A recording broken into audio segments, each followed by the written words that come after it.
Live है युगल? Hello hello hello, नमस्कार नमस्कार नमस्कार, good evening good evening good evening good evening good evening good evening. कैसे हैं आप लोग? पहले तो बेटा मैं लेक्चर स्टार्ट करने से पहले आप लोगों से माफी मांगना चाहूंगी, क्योंकि क्लास आप लोगों की मैंने थोड़ी सी डिले स्टार्ट की, बट आप लोगों को शायद इसका कारण पता हो कि थोड़ी सी डिले क्यों हुई है। आपको पता है बेटा, कल रिजल्ट आया है और बहुत सारी चीजें ना बहुत जल्दी जल्दी हो रही है, तो टीम को थोड़ी हमारी प्रेजेंस की जरूरत है बेटा कहीं कहीं पे। एंड पूरे साल भर हम जिस चीज की तैयारी कराते हैं, तो रिजल्ट जब आता है तो बेटा हमारी प्रेजेंस भी वहां पे जरूरी होती है। बच्चे आते हैं तो हमें उनसे मिलना भी बिल्कुल जरूरी है, तो इसी वजह से डिले हो गया और मैं क्लास कैंसिल नहीं करना चाहती थी। मैं एफर्ट्स करती हूँ, कोशिश करती हूँ कि बेटा क्लास कैंसिल ना हो। मुझे अंदर से ना बड़ा गिल्ट होता है जब भी क्लास थोड़ी सी डिले भी होती है, तो उसके लिए बेटा पहले आप लोगों से मैं सॉरी बोलती हूँ। पहले बोलो इट्स ओके, उसके बाद मैं आगे की बात करूंगी, ठीक है? इट्स ओके तो बोलना पड़ेगा, तुम्हारे पास कोई दूसरा ऑप्शन नहीं है।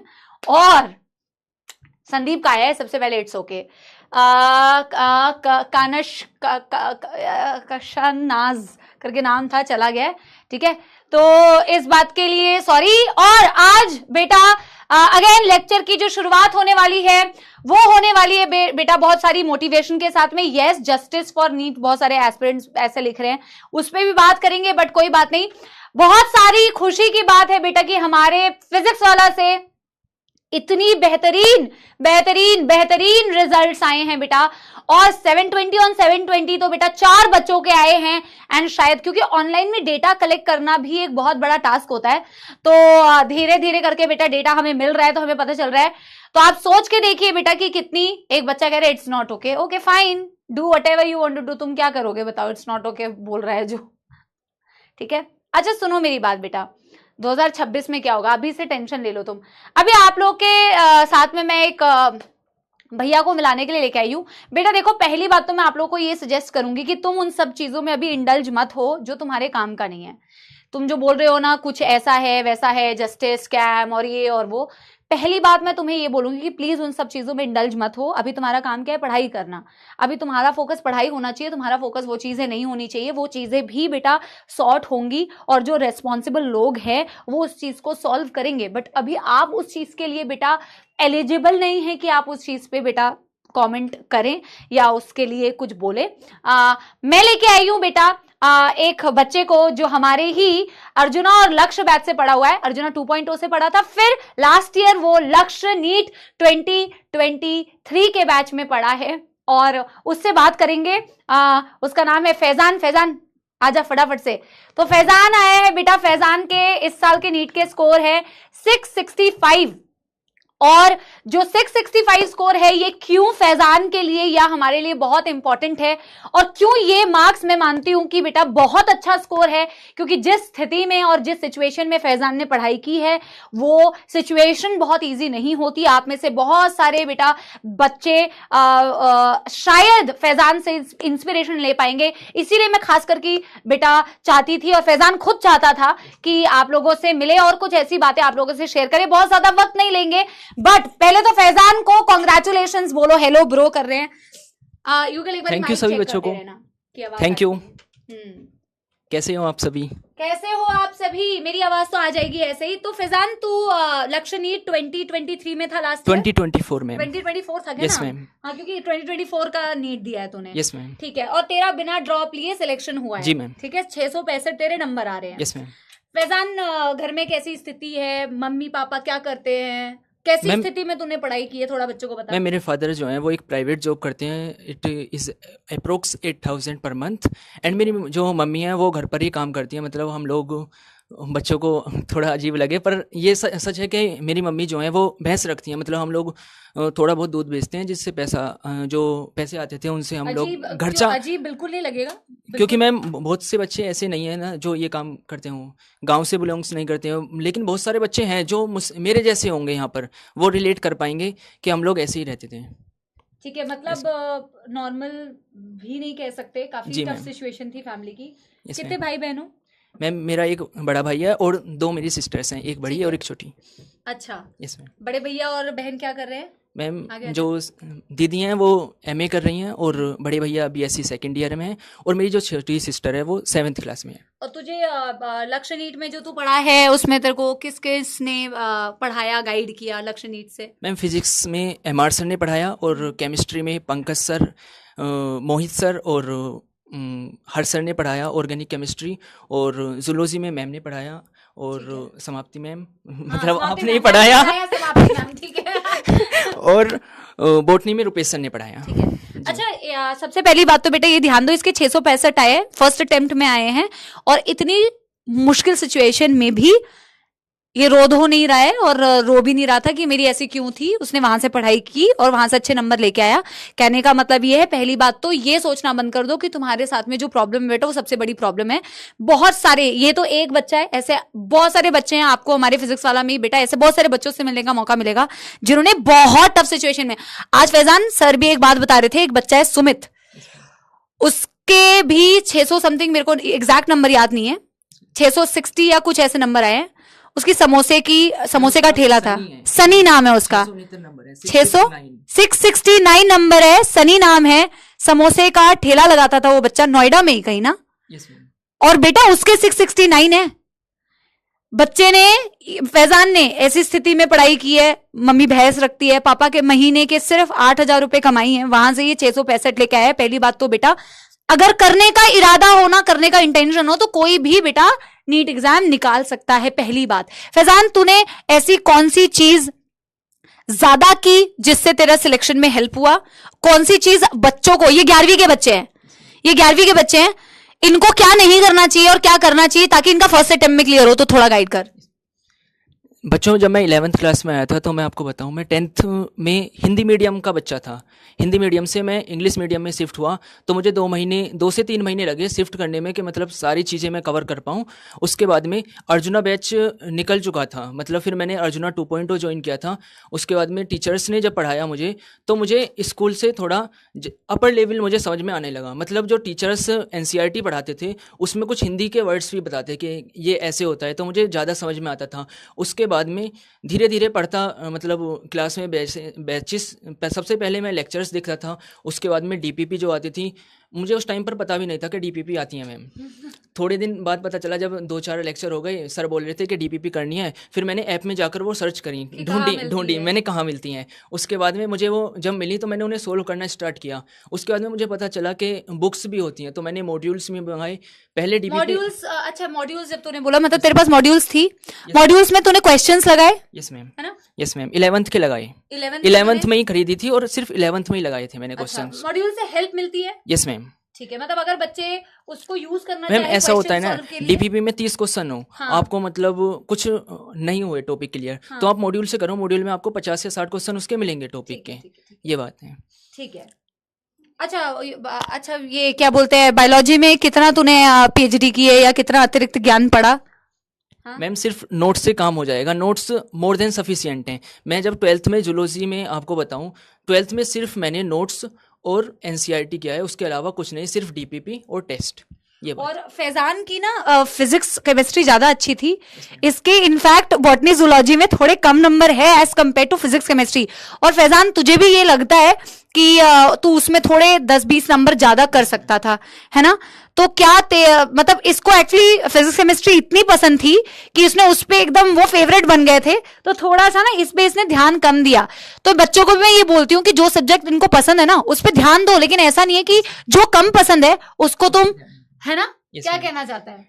मेरे फिजिक्स में 175 है आउट ऑफ 180 और केमिस्ट्री में 170 है और जूलॉजी में मेरे 320 है। मतलब जूलॉजी और बॉटनी में दोनों में कम रह गई। उसका रीज़न मैं आपको बताऊंगा कि एक तो क्वेश्चंस को ध्यान से पढ़ना चाहिए हमें, और उसके बाद में जो ऑप्शंस है ना, ऑप्शंस में बस गलती मत करना, बाकी सब चीज़ें ठीक हो जाएंगी।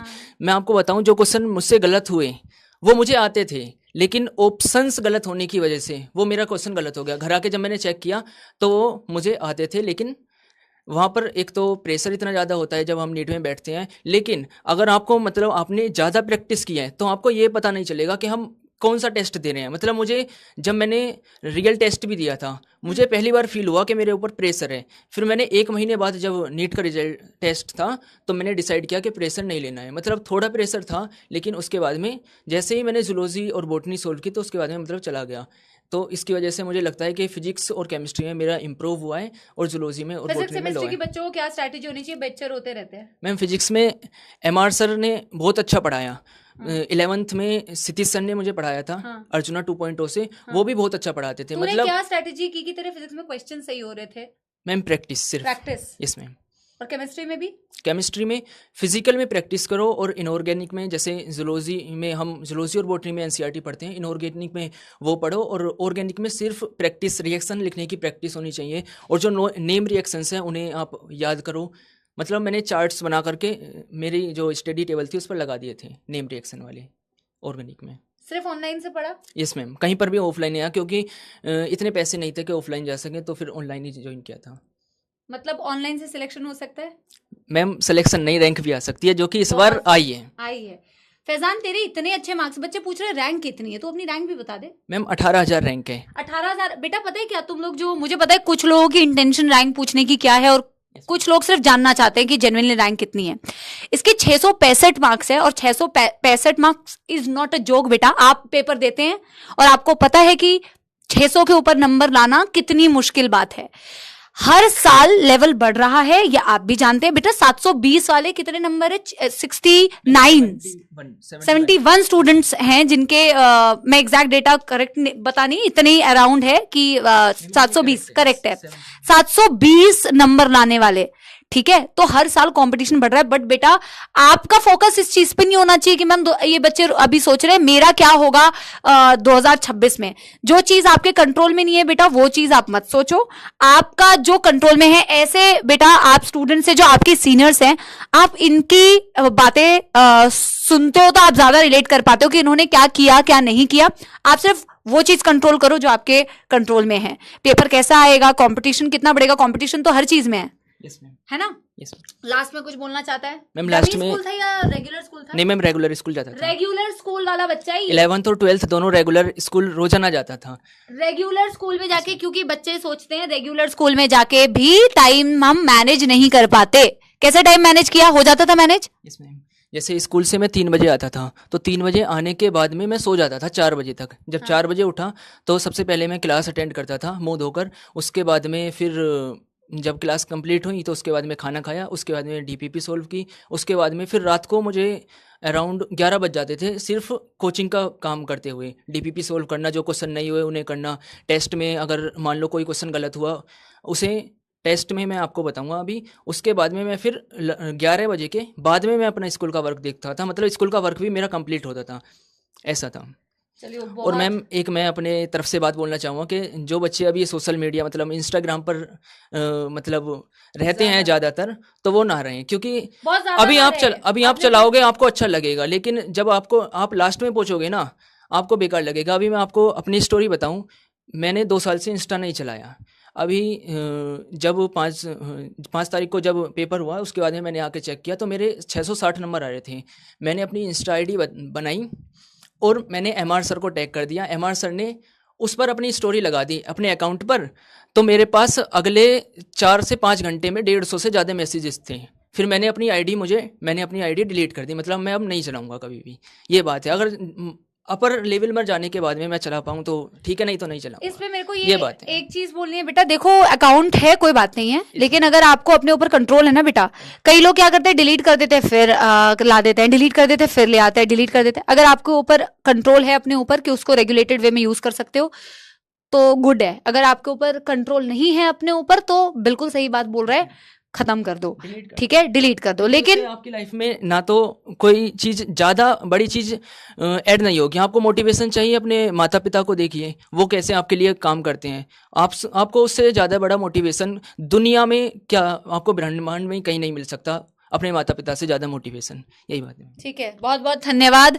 फैजान को हम लेके आए थे यहाँ आप लोगों से खास करके मिलवाने। अब फैजान से हम रिजल्ट सेलिब्रेशन में मिलेंगे तो कम। हाँ अभी आप जो कर रहे हो ना, सिर्फ टीचर पर भरोसा करो और सारे नोट्स लिखो, सारे टेस्ट दो और सारी डीपीपी करो। मैं आपको इतना ही बोलूँगा, मेरा आशीर्वाद आप लोगों के साथ है। जहाँ मैं खड़ा हूँ ना आज, अगले साल आप भी वहीं आओगे, तो मेरी आपके इतनी ही दुआएं हैं कि आप भी यहाँ खड़े हो आकर मैम के साथ। Thank you ma'am. बिल्कुल बिल्कुल, thank you Faizan, thank you तू आया। ठीक है, अब तेरे से मैं रिजल्ट में मिलूंगी। ठीक है, कमलेश भैया को कांटेक्ट करना उस चीज के लिए, मुझे जरूर अपडेट दे देना। Thank you Faizan, thank you, bye bye. अच्छा बेटा, यस, अब बेटा देखो, आपकी क्लास में आज बहुत सारे स्पैमिंग भी हो रही है, बहुत सारे स्पैमर्स भी आए हुए हैं। आई होप आपको थोड़ी बहुत चीजें बेटा पता चली हो कि रेगुलर स्कूल के साथ में भी आप स्कोर कर सकते हो। ये सिर्फ इसलिए था बेटा आपको बताने के लिए। मैं जानती हूँ आप में से बहुत सारे बच्चे ये सोच रहे हैं मैम 718 नंबर कैसे आ सकते हैं, 719 नंबर कैसे आ सकते हैं। इन सारी चीजों का बेटा जवाब दिया जाएगा और जवाब मांगा जाएगा। लेकिन आप मेरे को एक बात बताओ, ये जो जितने भी बच्चे बोल रहे हैं चाय पार्टी आज शाम में बहुत सारे बच्चों के साथ होगी यार। रिजल्ट सेलिब्रेशन में इतने चाय पार्टी के लिए सपोले आए हुए हैं कि भैया क्या बताऊं, लग रहा है पूरे पीडब्ल्यू की चाय खत्म हो जाएगी। ठीक है, तो कहने का मतलब ये है बेटा, आपका फोकस अभी फिलहाल इस चीज पे नहीं होना चाहिए कि आप लोग जो ये कई स्पैमिंग जो चल रही है ना, मतलब आप सोचो कि आपके पास एक ऐसे स्टूडेंट को लेके आया गया है जिसकी परिस्थितियां शायद उतनी अच्छी नहीं थी, फिर भी वो इतना अच्छा स्कोर किया है, ताकि आपको थोड़ी बहुत चीजें पता चल सके। लेकिन आपका ध्यान उसको सुनने में कम और ज्यादा ध्यान इस चीज पे था कि आप ये लिखें कि एनटीए स्कैम, 718 कैसे आए, 719 कैसे आए, अरे ये कैसा है, वो कैसा है। तो बेटा इन चीजों पे आपको ध्यान नहीं देना है, उसका जवाब और उसकी जितनी भी डिटेल्स है बेटा वो भी बहुत जल्द बाहर आएंगी। ठीक है, तो आपका फोकस इस चीज पे होना चाहिए कि आपका टारगेट है कि आप कंपटीशन बढ़ रहा है तो मेरे को कम से कम 650 प्लस स्कोर करना है। जब मैं 650 प्लस स्कोर करूंगा तभी शायद मैं बहुत अच्छे या गवर्नमेंट मेडिकल कॉलेज में जा पाऊंगा। आपका टारगेट ये होना चाहिए बेटा कि मुझे इतनी अच्छी तरीके से पढ़ाई करनी है, अपने टीचर्स की बात सुननी है, क्लास पे फोकस करना है। प्योर ऑनलाइन से पढ़ के भी मैं सिर्फ सिलेक्शन ही नहीं रैंक लेके आ सकता हूं। कंपटीशन बेटा हर साल बढ़ रहा है, ऑब्वियस सी बात है। 715 लाके भी बच्चे के अगर 400 समथिंग में रैंक आ रही है तो आप खुद समझ सकते हैं कि कितना ज्यादा कंपटीशन है, कितना ज्यादा कंपटीशन है। ठीक है, यस एवरीबॉडी, तो बेटा शुरू करें आज का क्लास। ऐसे बहुत सारे स्टूडेंट से बेटा बच्चे का बहुत ज्यादा मन था कि वो आपसे मिले और आपसे कुछ शायद थोड़ी बहुत बातें कर पाए, तो मैं समझती हूँ चलो आपको थोड़ा बहुत बेटा अच्छा लगा होगा, है ना। और कल की क्लास आप लोगों को बहुत अच्छी लगी बेटा। आज हमारे पास बहुत ज्यादा समय तो नहीं है, मैं क्लास कैंसिल नहीं करना चाहती थी इसीलिए मैंने क्लास ली बेटा। मैं कोशिश करूंगी कि जितना समय हमारे पास है उसको एटलीस्ट बेटा हम बहुत अच्छी तरीके से यूटिलाइज कर पाए और बेटा बहुत अच्छी तरीके से पढ़ाई कर पाए। ठीक है, जितने भी आपके बाकी क्वेरीज हैं बेटा उस पे भी जरूर आंसर आपको मिलेगा, लेकिन अभी आपका फोकस बेटा सिर्फ इस चीज पे होना चाहिए कि क्लास में क्या पढ़ाई हो रही है। और मैं चाहती हूं आप में से कई, मैंने इसको बेटा, ये मेरे साथ में गाड़ी में मैं इसको लेके आई हूं अपने, ठीक है, और मैं चाहती हूं कि यार मैं तुम में से भी कई सारे सपोलों को तुम मुझे ये मौका दो कि मैं तुम्हें यार लेके चलूं, अपने साथ लेके आऊं। ठीक है यार, तुम मुझे वो वाला चांस देना, ठीक है, कि मतलब मेरे को फिर से ऐसी प्राउड फीलिंग आ पाए। आज पीडब्ल्यू से इतनी रैंक्स आई है, बहुत अच्छा फील हो रहा है। और जिनकी ना बेटा इतना अच्छा मार्क्स आने के बाद भी 640 650 आने के बाद भी उतना अच्छा स्कोर नहीं हो पा, मतलब उतने अभी भी वो बाउंड्री पे हैं, मुझे उनके लिए भी बहुत फील होता है, बुरा लगता है, लेकिन बेटा है ना। चलिए अब बेटा फोकस करते हैं यहाँ पे। यस एवरीबॉडी, चलिए समाप्ति एक्सप्रेस चलाते हैं। हमने पिछली क्लास में बेटा जो पढ़ा था बेटा, चलिए उस वाली बात पे बेटा बाद में बात की जाएगी, लेकिन अभी बेटा हमें पढ़ना है। ठीक है, अभी बिल्कुल पढ़ाई पे फोकस बेटा। वापस 1 घंटा है हमारे पास बेटा, प्लीज 1 घंटे में पक्का प्रॉमिस करो हाँ कि बिल्कुल मन लगा के पढ़ोगे यार, बिल्कुल मन लगा के पढ़ोगे। ठीक है, बस 1 घंटा। ठीक है, समाप्ति एक्सप्रेस चलाते हैं। लास्ट क्लास में बेटा हमने क्या पढ़ा था मेरे प्यारे प्यारे जग से न्यारे सबोलो। यस एवरीवन, बेटा लास्ट क्लास में हमने पढ़ा था कि क्या पढ़ा था कि मैकेनिज्म ऑफ ब्रीदिंग कैसे होती है। हम नॉर्मल इनहेलेशन, नॉर्मल एक्सहेलेशन कैसे करते हैं? आप सब में से बहुत सारे बच्चों का ये डाउट था कि मैम इंटरनल इंटरकोस्टल मसल्स के फंक्शंस तो आपने बताया ही नहीं। तो बेटा उसके फंक्शंस आज हम करेंगे, ज्यादा नहीं करेंगे, जितना एनसीईआरटी वाला है सिर्फ उतना करेंगे। बेटा मैंने आपसे कहा था बेसिक फंडा याद रखो, इनहेलेशन का या एक्सहेलेशन का, किसी का भी बेसिक फंडा ये होता है कि air always moves from high partial pressure region to low partial pressure region. Air की मूवमेंट हमेशा हाई प्रेशर से लो प्रेशर वाले एरिया में होती है। एयर की मूवमेंट हमेशा हाई पार्शियल प्रेशर से लो पार्शियल प्रेशर वाले रीजन में होती है। यानी कि अगर मैं इनहेल कर रही हूं तो अंदर का प्रेशर कम है, बाहर का प्रेशर ज्यादा है, और अगर मैं एक्सहेल कर रही हूं तो अंदर का प्रेशर ज्यादा है, बाहर का प्रेशर कम है, इसीलिए मैं एक्सहेल कर पा रही हूं। That is the basic principle behind breathing. और मैम हम डायरेक्टली प्रेशर को चेंज बॉडी में नहीं कर सकते, एटमॉस्फेरिक प्रेशर को चेंज नहीं कर सकते, तो हम अपने बॉडी के अंदर के प्रेशर को चेंज करते हैं बाय चेंजिंग द वॉल्यूम। क्योंकि ma'am pressure is inversely proportional to volume. If we increase the volume we decrease the pressure, if we decrease the volume we increase the pressure. Yes everyone. तो बेटा जी अब हमें करना है क्या? अब हमें करना है इसी प्रेशर को change bye changing the volume. तो सबसे पहले मेरे प्यारे प्यारे जग से न्यारे सपोलो, सबसे पहले क्या है बेटा? मुझे नॉर्मल इनहेलेशन करना है। मुझे करना है नॉर्मल इनहेलेशन। नॉर्मल इनहेलेशन मुझे करना है नॉर्मल इनहेलेशन। नॉर्मल इनहेलेशन करने के लिए बेटा मेरे को इनहेल अगर करना है तो मुझे पता है एयर को आउटसाइड से इनसाइड आने के लिए प्रेशर इनसाइड क्या होना चाहिए बेटा? लो। प्रेशर आउटसाइड क्या होना चाहिए बेटा? ज्यादा। लेकिन बाहर का प्रेशर तो मैम फिक्स होता है 760 mmHg, इसको हम छेड़ नहीं सकते। मैम अंदर का प्रेशर होना चाहिए कम।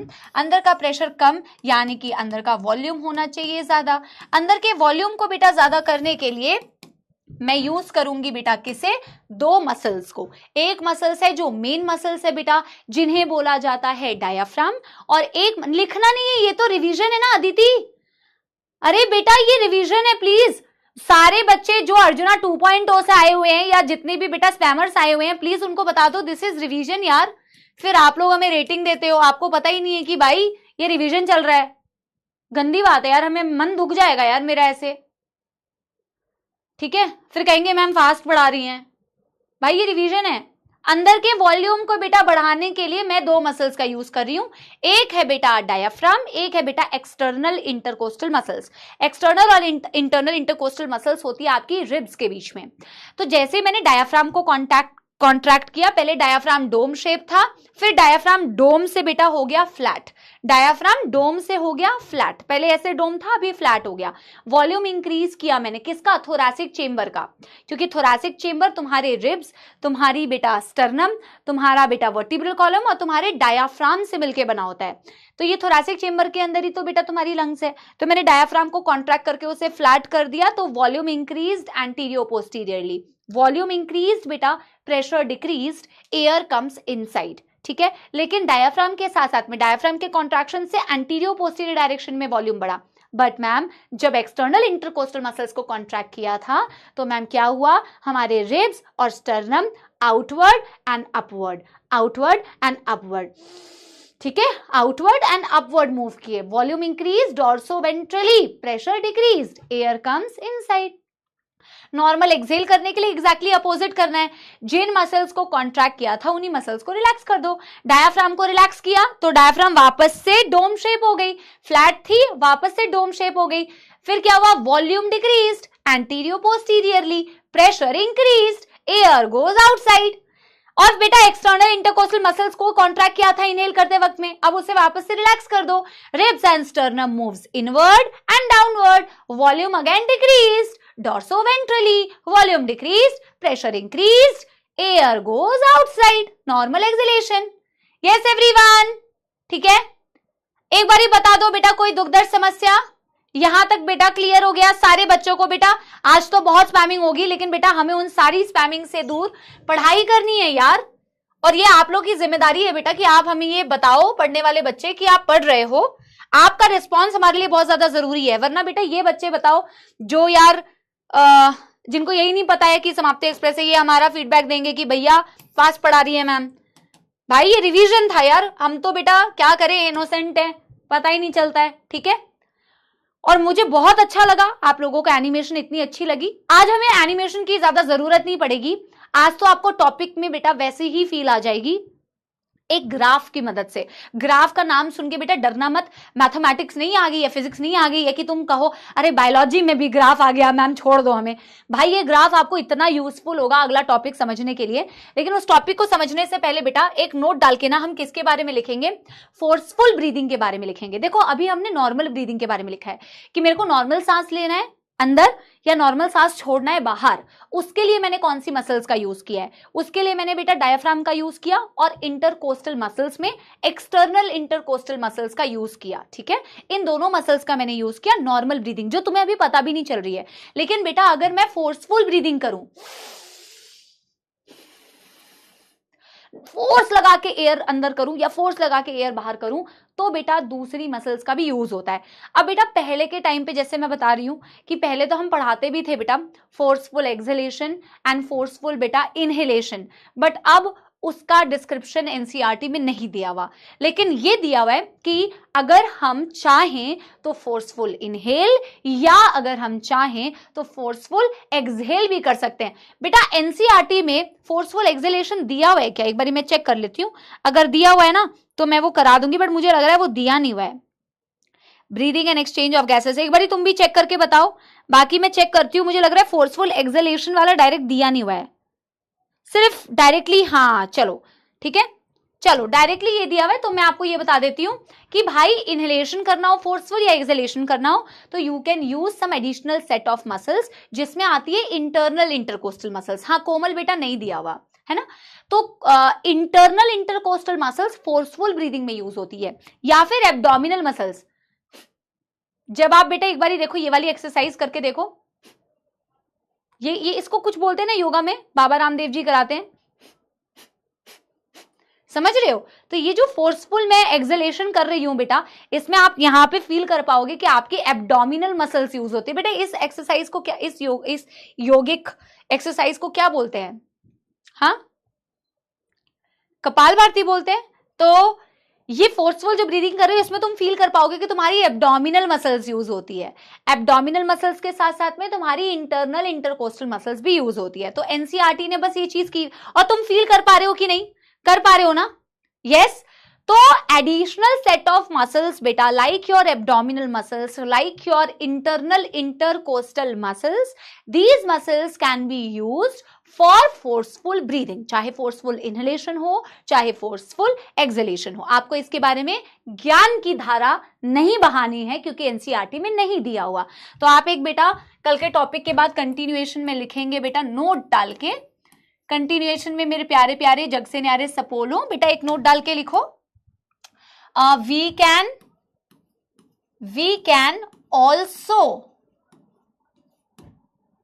also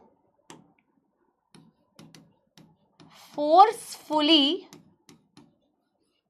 inhale or exhale using additional बहुत फोन आ रहा है हमको, additional set of muscles like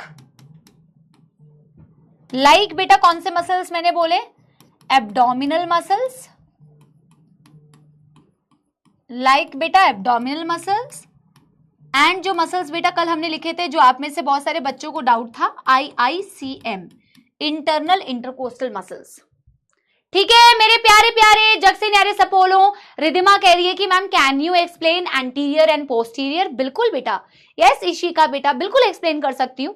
ये एंटीरियर है तेरा और हेड के अपोजिट वाला जो है वो पोस्टीरियर है तेरा। ये वाला तेरा एंटीरियर डायरेक्शन है, ये तेरा पोस्टीरियर डायरेक्शन है। तो कोई भी चीज अगर ऊपर नीचे ऐसे मूव कर रही है तो वो वॉल्यूम को चेंज कर रही है एंटीरियर पोस्टीरियर डायरेक्शन में। ये तेरा डॉर्सल साइड है, ये तेरा वेंट्रल साइड है। कोई भी चीज ऐसे ऐसे मूव कर रही है अगर, तो वो वॉल्यूम को चेंज कर रही है डॉर्सो वेंट्रल। समझ रही है? बस बेटा इतना ही तुम्हें लिखना है फोर्सफुल ब्रीदिंग के बारे में, इससे ज्यादा कुछ भी नहीं। लेकिन मैम ये जितनी भी आपने मसल्स बताई जिसका यूज करके हम क्या कर रहे हैं, ब्रीदिंग कर रहे हैं, बट मैम ब्रीदिंग में ये अलग अलग वॉल्यूम्स ऑफ एयर को क्या कहा जाता है? हम कितनी सांस नॉर्मली इनहेल करते हैं, हम कितनी सांस नॉर्मली एक्सहेल करते हैं? क्या मैम हम फोर्सफुली अगर एक्सहेल कर दे तो क्या सारी एयर को लंग्स में से बाहर कर देते हैं? या मैम जब हम फोर्सफुली इनहेल करते हैं तो उसमें कितना एयर अंदर आता है? इन सबको कहा जाता है रेस्पिरेटरी वॉल्यूम्स। ये अगला टॉपिक है बेटा।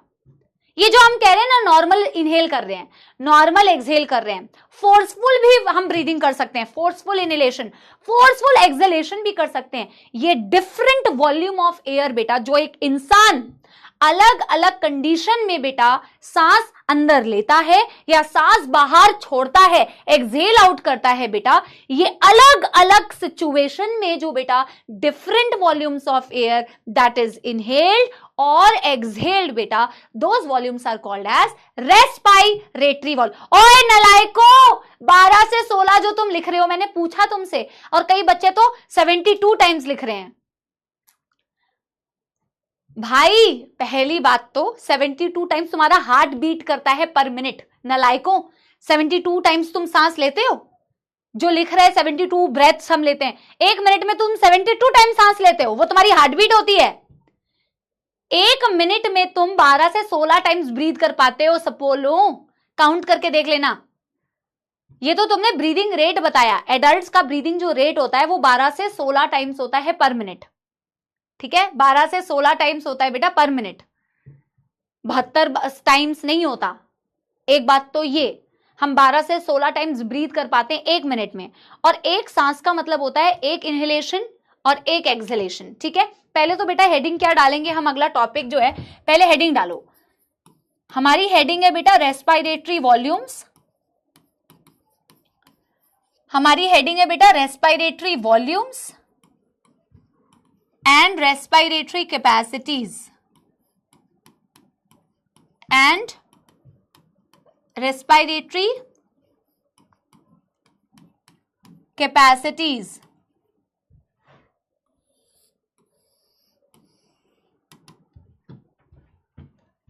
respiratory volumes and respiratory capacities।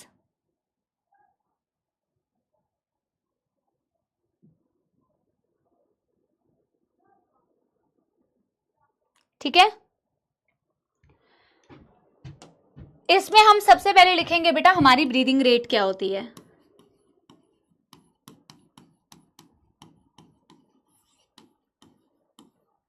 हमारी ब्रीदिंग रेट होती है 12 से 16 टाइम्स पर मिनट। हम 1 मिनट में बेटा 12 से, ये एडल्ट्स की ब्रीदिंग रेट है, हम सब एडल्ट्स हैं बेटा। ठीक है, ये हमारी एडल्ट्स की ब्रीदिंग रेट है। ठीक है, जैसा कि मैंने बोला, एक ब्रेथ, एक सांस में, एक ब्रेथ इज इक्वल्स टू बेटा 1 इनहेलेशन एंड 1 एक्सहेलेशन। एक सांस में 1 inhale and 1 exhale.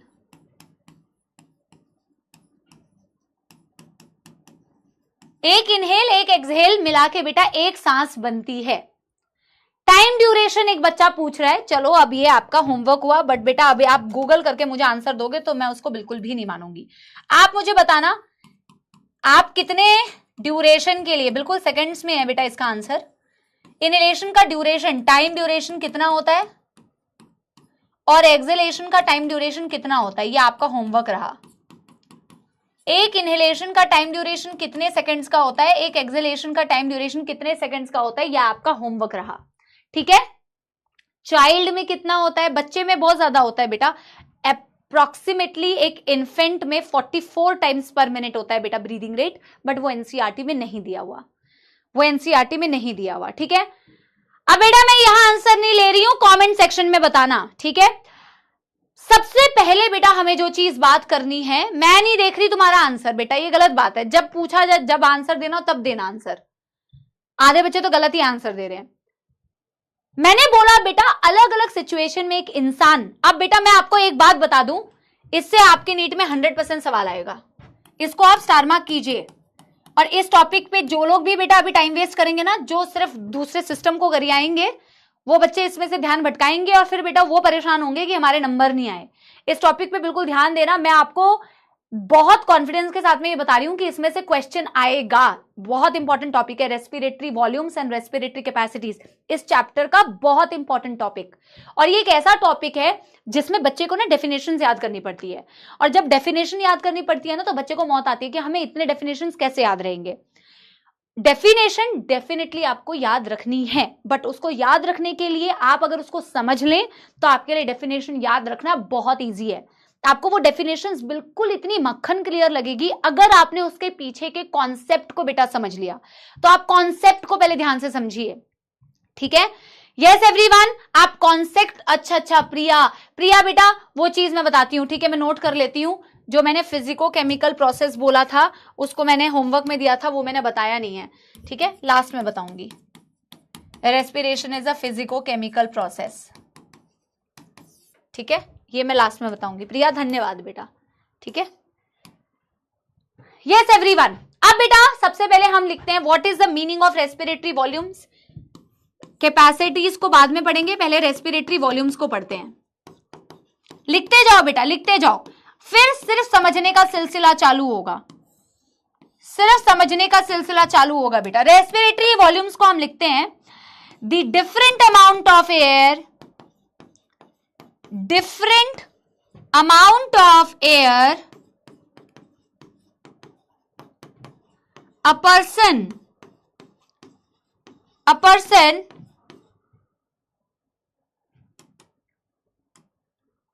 inhales or exhales at different conditions, अलग अलग कंडीशन में अलग अलग अमाउंट ऑफ एयर बेटा जो एक इंसान या तो सांस अंदर ले रहा है या बाहर छोड़ रहा है बेटा, उन वॉल्यूम को कहा जाता है रेस्पिरेटरी वॉल्यूम्स।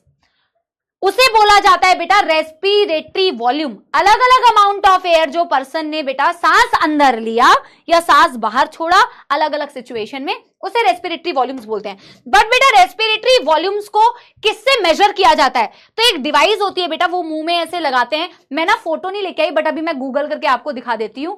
तो एक डिवाइस होती है जिसे बोला जाता है स्पाइरोमीटर, और इस डिवाइस से भी बेटा क्वेश्चन आ सकता है, वेरी इंपॉर्टेंट, स्टार मार्क। एक डिवाइस होती है बेटा जिसका यूज करके ना आप ये पता लगा सकते हैं कि रेस्पिरेटरी वॉल्यूम्स क्या हैं आपकी। आप नॉर्मल इनहेल कर रहे हैं तो आप कितना अमाउंट इनहेल कर रहे हैं, आप नॉर्मल एक्सहेल कर रहे हैं तो कितना अमाउंट एक्सहेल कर रहे हैं, आप फोर्सफुली इनहेल कर रहे हैं तो कितना अमाउंट इनहेल कर रहे हैं, आप फोर्सफुली एक्सहेल कर रहे हैं तो कितना अमाउंट एक्सहेल कर रहे हैं। इन वॉल्यूम्स को मेजर करने के लिए जो डिवाइस होती है that is spirometer. The device that is used to measure the different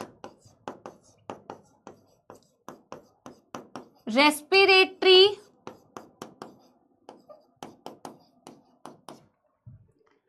volumes and capacities। Done कर लो, फिर बेटा आगे बढ़ते हैं। एक बार गूगल में आपको दिखा देती हूं,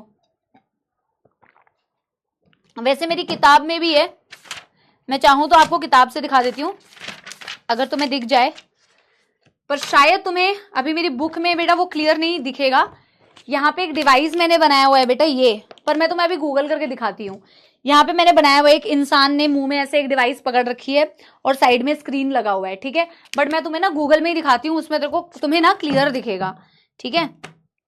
स्पाइरोमीटर, डन। वैसे तुम्हें फोटो में दिख गया होगा, एक बंदे के डिवाइस लगी हुई है, ठीक है। कहाँ गया?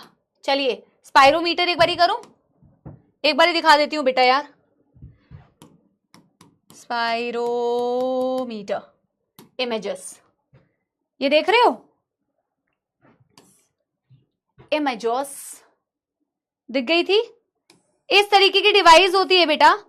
अरे भाई ये देखो स्पायरोमीटर विद ग्राफ, मेरे को ना ढंग की इमेज मिल नहीं रही है। ब्रीदिंग,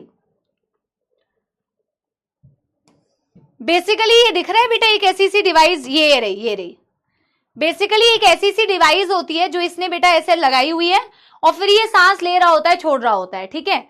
और एक स्क्रीन है जिसमें बेटा जो भी डेटा कैलकुलेशन है वो डेटा कैलकुलेशन हो रही होती है। इसी डिवाइस को आप बोलते हो स्पायरोमीटर, जिससे कि ये मेजर किया जाता है कि कितना तुमने नॉर्मल और फोर्सफुल के केस में बेटा, मेरे घर पे है, आपके घर में ये डिवाइस है, क्या कर रहे हो घर पे? I have seen it in real में भी देखा है। चलो तुम तो पहले से भाई डॉक्टर वाली फीलिंग ले रहे हो, चलो बहुत अच्छी बात है। अब बेटा आपका फुल अटेंशन चाहिए इस टॉपिक को समझने के लिए, फुल अटेंशन चाहिए। आप सिर्फ रेस्पिरेटरी वॉल्यूम्स को अच्छे से समझो। अगर आप रेस्पिरेटरी वॉल्यूम्स को अच्छे से समझ गए तो रेस्पिरेटरी कैपेसिटीज जो होती हैं वो रेस्पिरेटरी वॉल्यूम से ही रिलेटेड है। अगर आपने रेस्पिरेटरी वॉल्यूम को अच्छे से नहीं समझा तो रेस्पिरेटरी कैपेसिटीज आपको समझ नहीं आएंगी। पहला फोकस ये होना चाहिए बेटा, जो मैं 5 रेस्पिरेटरी वॉल्यूम्स आपको पढ़ाऊंगी वो आपको बहुत ध्यान से समझनी है। रेस्पिरेटरी कैपेसिटीज जो होती हैं वो इन्हीं वॉल्यूम्स के कॉम्बिनेशन से बनती है बेटा। तो उसमें ना मैं एक एक की डेफिनेशन बताऊंगी और आंसर आप दोगे उसका, आप खुद दे पाओगे, आप ये खुद अभी फील करोगे, ठीक है। देखो हम ना बेटा क्या करते हैं ना, मेरे पास तो देखो तुम्हारे पास तो नॉर्मल पोर्ट्रेट है, तो तुम एक काम करोगे बेटा, पेज के इतने भाग में ना जैसे ऐसा सा एक ग्राफ बनेगा बेटा, बहुत ज्यादा ग्राफ नहीं बनेगा, मैं पहले ही बता देती हूँ। एक ऐसा सा ग्राफ बनाएंगे, ठीक है, ऐसा सा ग्राफ बनेगा, पहले ही बता दे रही हूं, ऐसा ग्राफ। और थोड़ी बहुत चीजें बेटा हमें इनके बारे में लिखनी है, ऐसे ऐसे करके। तो आई थिंक ये तुम्हारे ना कॉपी का आधा पेज लेगा, तो तुम ना आधे पेज में ऊपर ना ड्राइंग ग्राफ बनाओ और फिर उसके नीचे से ना डेफिनेशन लिखना स्टार्ट करो। मेरे पास तो डेफिनेशन लिखने के लिए राइट साइड में स्पेस है, तो मैं डेफिनेशन यहाँ पे राइट साइड में लिखूंगी। आप क्या करोगे, आपकी नोटबुक के हाफ पेज में आप ये ग्राफ बनाओगे, बहुत ज्यादा कुछ ग्राफ में नहीं लिखना, और जितनी भी बेटा डेफिनेशंस है वो उसके नीचे से लिखना स्टार्ट करो। Done done done, yes everyone, done done done, मेरी बात समझ रहे हो? यस एवरीबॉडी, ठीक है। अभी देखो, अरे यार, हाँ समझ आ गई ना। हम बेटा एक नॉर्मल हेल्दी पर्सन की बात कर रहे हैं। एक नॉर्मल हेल्दी पर्सन में रेस्पिरेटरी वॉल्यूम्स क्या होनी चाहिए, हम उसकी बात कर रहे हैं। तो मैं ये बेटा फिजिक्स केमिस्ट्री या मैथमेटिक्स का तो कोई ग्राफ नहीं है, ये हमारे बायोलॉजी का ग्राफ है, तो हमें ना उसको उसी तरीके से इंपॉर्टेंस देके समझना है। मेरी बात समझ रहे हो? ठीक है, यहां तुम नेगेटिव पॉजिटिव में मत जाना। पहले ग्राफ को जरा ध्यान से देखना बेटा, और पेंसिल से बनाना बेटा ग्राफ। ये ग्राफ मैंने ऊपर लेके गई, उतना ही मैं ग्राफ नीचे लेके आ गई, इतना वॉल्यूम में ऊपर लेके गई, इतना वॉल्यूम में नीचे लेके आई। मैं सबसे पहले लिखना चाहूंगी जो रेस्पिरेटरी वॉल्यूम, उसे बोलते हैं टीवी, यानी कि टाइडल वॉल्यूम, उसे बोलते हैं टीवी, टाइडल वॉल्यूम।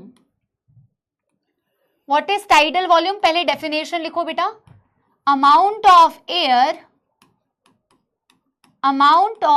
पहले डेफिनेशन लिख लेते हैं। Amount of air a person normally inhales, a person normally, ये वर्ड बहुत इंपॉर्टेंट है बेटा यहां, नॉर्मली, फोर्सफुल, ये वर्ड्स बहुत ज्यादा इंपॉर्टेंट है। नॉर्मली इनहेल्स और exhales, the amount of air a person normally inhales या normally exhales, TB is equals to 500 ml। अब पहले बेटा आप इसकी कहानी को समझना कि TB is equals to 500 ml का क्या मतलब है, स्टार मार्क, ठीक है। अभी समझो बेटा, आप मेरी बात समझना।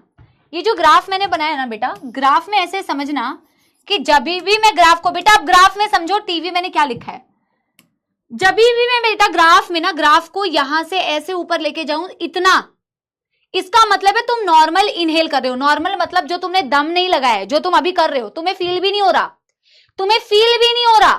तुम नॉर्मल इनहेल कर रहे हो, नॉर्मल एक्सहेल कर रहे हो, तुम्हें पता भी नहीं चल रहा। जब मैं ग्राफ इतना ऊपर लेके जा रही हूं, या उतने ही अमाउंट में मैं ग्राफ को नीचे लेके आ रही हूं। ठीक है, आप देख रहे हो मेरी बात?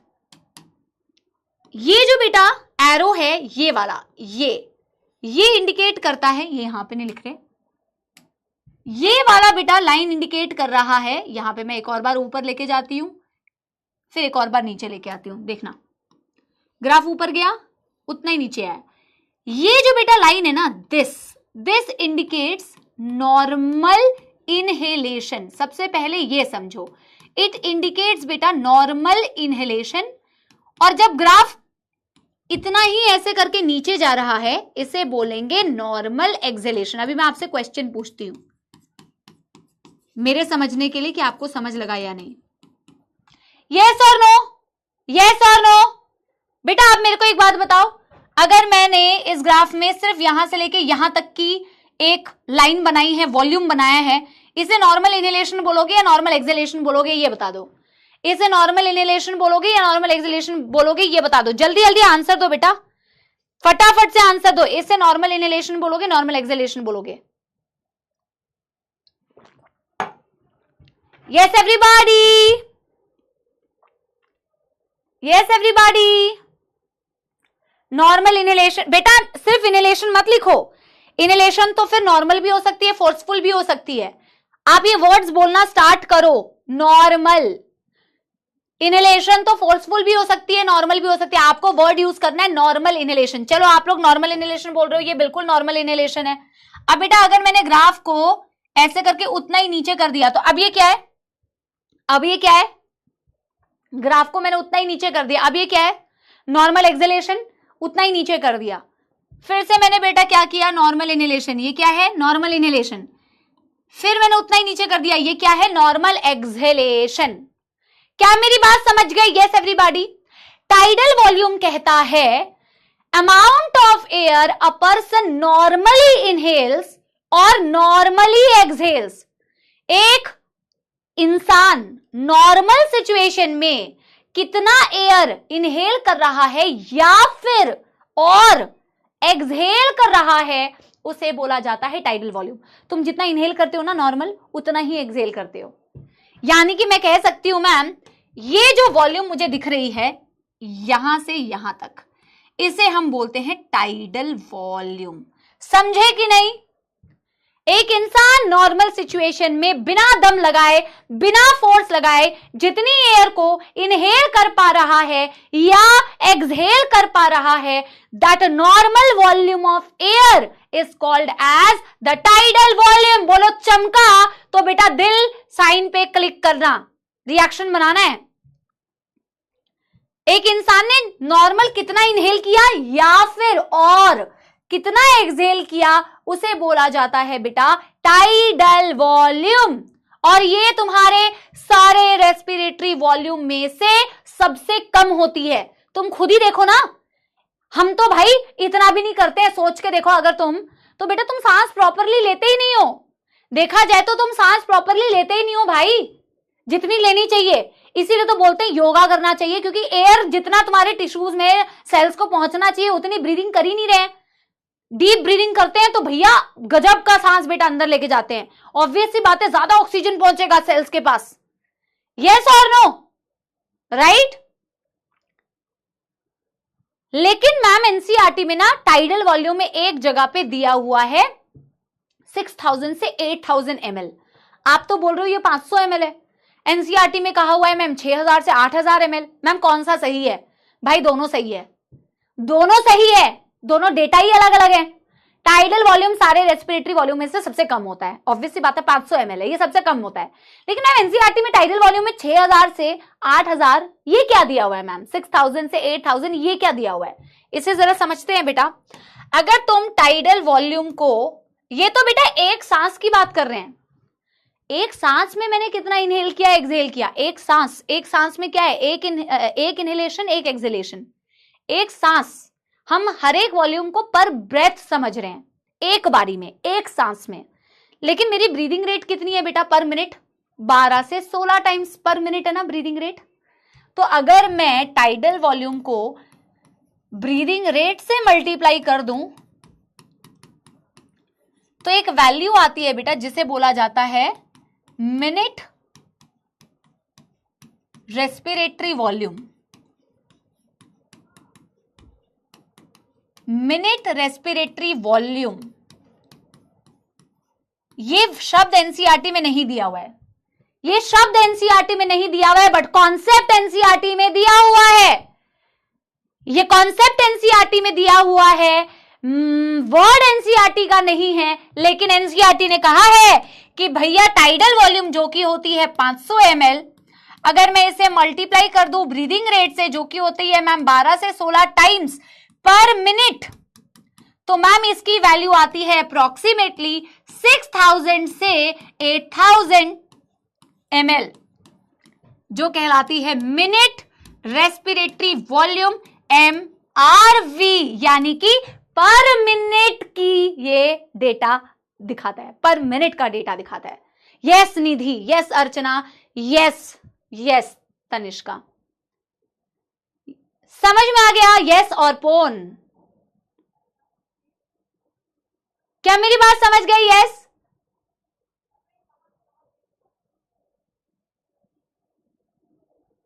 तो और ही तो लिखेंगे ना बेटा, क्योंकि कितना तुमने इनहेल या एक्सहेल किया टाइडल वॉल्यूम में, वही वॉल्यूम आती है 500 ml, उतना ही इनहेल करते हो, उतना ही नॉर्मल एक्सहेल करते हो। चमक गया कॉन्सेप्ट तो बेटा दिल बना देंगे। यस एवरीबॉडी, या दिल पे रिएक्ट कर दो। टाइडल वॉल्यूम समझ में आ गया। लेकिन बेटा आप मुझे एक बात बताओ, कह रहे फाइनली मैथ सॉल्व करने को मिला है, इतनी बेसिक मैथमेटिक्स करके तेरे को बड़े मजे आ रहे हैं, मैथ्स आ गया मैम, मैथ्स आ गया। अब बेटा ऐसा जरूरी थोड़ी है कि तूने सिर्फ टाइडल वॉल्यूम कर लिया, अब तू जीवन में कभी फोर्सफुल ब्रीदिंग नहीं कर सकता। कर सकता है कि नहीं मुझे बताओ, करके देखो, फील करो बेटा, फील सब्जेक्ट को। क्या कर सकते हो? अभी बात नहीं करना, करके देखो। मैंने नॉर्मल इनहेल किया हुआ है अभी, क्या मैं दम लगा के इनहेल कर सकती हूं? इसके अलावा, नॉर्मल इनहेल के अलावा, अदर देन नॉर्मल इनहेलेशन। मैंने अभी नॉर्मल इनहेल किया, अब मैं बेटा बोलते बोलते नहीं होगा, ठीक है? कितनी एयर मैंने बेटा नॉर्मल इनहेल करने के बाद इनहेल की, पर उसको करने के लिए मुझे लगाना पड़ा फोर्स। अब मैं कह रही हूं कि भाई ये तूने किया नॉर्मल इनहेल, ये नॉर्मल इनहेलेशन वाला ही ग्राफ है, ये नॉर्मल इनहेलेशन वाला ही ग्राफ है, बट बेटा ये नॉर्मल इनहेल करने के बावजूद मैंने फोर्स लगाया, दम लगा के हाई शाह, और मैंने दम लगा के इतना अमाउंट ऑफ एयर फोर्स लगा के, फोर्सफुल ब्रीदिंग से, फोर्सफुल ब्रीदिंग नहीं बोलना, फोर्सफुल इनहेलेशन से। और तुम फील कर पा रहे हो बेटा, एमआरवी का मतलब लिखा तो दिया, मिनट रेस्पिरेटरी वॉल्यूम, यानी कि टाइडल वॉल्यूम पर मिनट अगर तुम निकाल रहे हो वो होती है मिनट रेस्पिरेटरी वॉल्यूम। ये शब्द एनसीईआरटी में नहीं है, लेकिन ये चीज जो है वो एनसीईआरटी में दी हुई है। और क्या तुम ये फील कर पा रहे हो कि इसकी वैल्यू कुछ ज्यादा ही होनी चाहिए? क्या तुम फील कर पा रहे हो? टाइडल वॉल्यूम तो तुम्हें पता भी नहीं चल रहा 500 ml, लेकिन जब तुम दम लगा के सांस ले रहे हो ना बेटा, वो कितनी ज्यादा है, कितनी ज्यादा, ये सबसे ज्यादा होती है सारी रेस्पिरेटरी वॉल्यूम्स में। तुम इसे ना एक बार दम लगा के एक्सहेलेशन से कंपेयर करके देखो। अब मैं तुम्हें कहती हूं, तुम ना नॉर्मल ब्रीदिंग करो, पहले नॉर्मल ब्रीदिंग करो, फिर नॉर्मल ब्रीदिंग करने के बाद ना तुम दम लगा के एक बार एयर को बाहर करके देखो बेटा, करके देखो एक बारी। ऐसा लगेगा कि हवा ही नहीं निकली, ऐसा लगेगा कि दम लगा के जो निकालने वाली एयर थी वो बड़ी कम थी, पर दम लगा के जब मैंने इनहेल किया तो वो बहुत ज्यादा थी। पहले फील हुआ कि नहीं ये बताओ, अगर हुआ तो दिल बना के बताना मुझे। जो दम लगा के एयर अंदर कर सकते हैं ना बेटा, वो कहीं ज्यादा लग रही है, पर दम लगा के जो बाहर कर पा रहे ना वो बहुत कम लग रही है। हाँ या ना? एक बच्चा कह रहा है जुकाम है, बेटा तू ना कर भाई, पता चला गुब्बारे बना दे तू, यहां पे 2 गुब्बारे, ठीक है? यू मैम, ये देखो देखो तुम सारे के सारे बच्चे यार, हाँ फील हुआ ना? डेटा तो मैं बताऊंगी, बट बेटा तुम्हें ये प्रैक्टिकली फील होना चाहिए कि तुम जो पढ़ रहे हो वो तुम देख रहे हो। मैम देखो, ये तो था हमारा टाइडल वॉल्यूम, जो मैंने यहां से नॉर्मल इनहेल या नॉर्मल एक्सहेल, ये तो था मेरा टाइडल वॉल्यूम। बट आपने कहा कि नॉर्मल इनहेल करने के बावजूद भी मैम मैं दम लगा के चाहूं तो मैं कुछ अमाउंट ऑफ एयर दम लगा के भी इनहेल कर सकती हूं। इसे बोला जाता है बेटा IRV, यानी कि इंस्पायरेटरी रिजर्व्ड वॉल्यूम। रिजर्व्ड कर सकते थे पर किया करते नहीं है। पहले तो इसकी डेफिनेशन लिखेंगे बेटा, लिखो लिखो। Number two inspiratory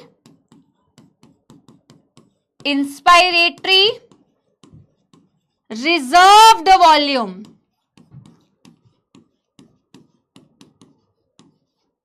IRV, inspiratory reserve volume. बेटा डेफिनेशन पे ध्यान देना, amount of air a person can forcefully inhale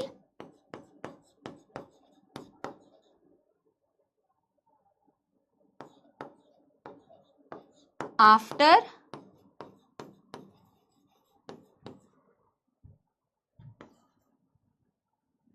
या फिर ऐसे लिखो, forcefully inhale apart from normal inhalation. Normal inhale करने के अलावा जो एडिशनल वॉल्यूम ऑफ एयर बेटा जो तुम दम लगा के एयर को इनहेल कर पाते हो उसे बोलते हैं बेटा इंस्पायरेटरी रिजर्व्ड वॉल्यूम। इसकी वैल्यू कितनी होती है मैम? इसकी वैल्यू होती है 2500 से बेटा 3000 ml। It is 2500 to 3000 ml। बेटा यहां तक किसी को भी कोई दुख दर्द समस्या, यहां तक किसी को भी कोई दुख दर्द समस्या तो बता दो यस एवरीबॉडी। 2500 से 3000 ml।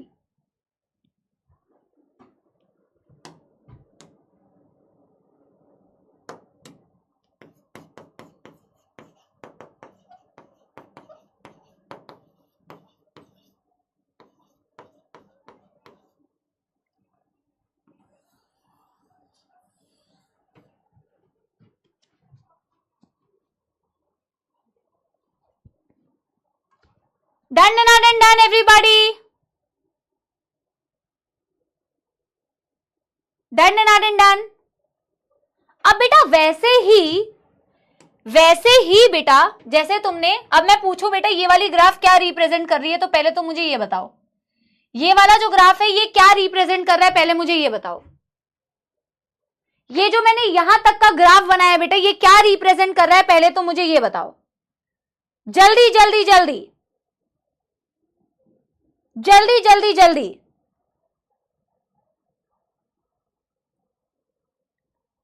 जल्दी जल्दी जल्दी क्या रिप्रेजेंट कर रहा है? बहुत सही, नॉर्मल एक्सेलेरेशन। क्या मैं नॉर्मल एक्सेलेरेशन को टाइडल वॉल्यूम बोल सकती हूं? क्या मैं, वेरी गुड, कई बच्चे नॉर्मल एक्सेलेरेशन कह रहे हैं, कई बच्चे टाइडल वॉल्यूम कह रहे हैं। दोनों ही सही है, दोनों ही चीजें सही है बेटा। ये नॉर्मल एक्सेलेरेशन है या फिर ये टाइडल वॉल्यूम है, दोनों ही चीजें सही है। मैम ये टाइडल वॉल्यूम भी हो सकता है, ये नॉर्मल एक्सेलेरेशन है। मैंने कहा कि मैम मैं चाहूं तो नॉर्मल एक्सेल करने के अलावा भी कुछ अमाउंट ऑफ एयर एक्सेल कर सकती हूं।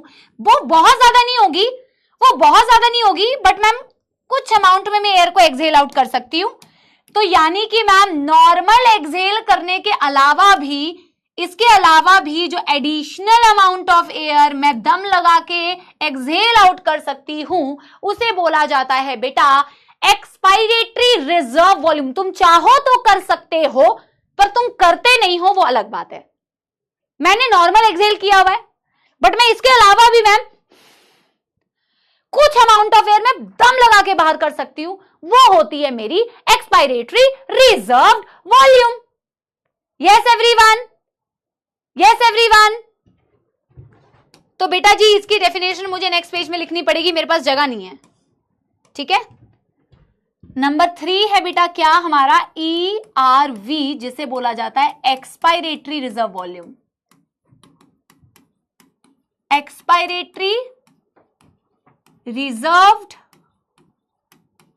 Volume,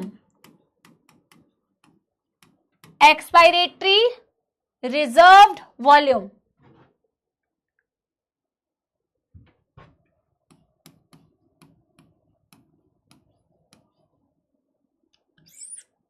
the amount of air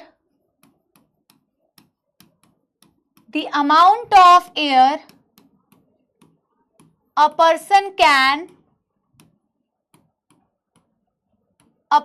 can forcefully exhale apart from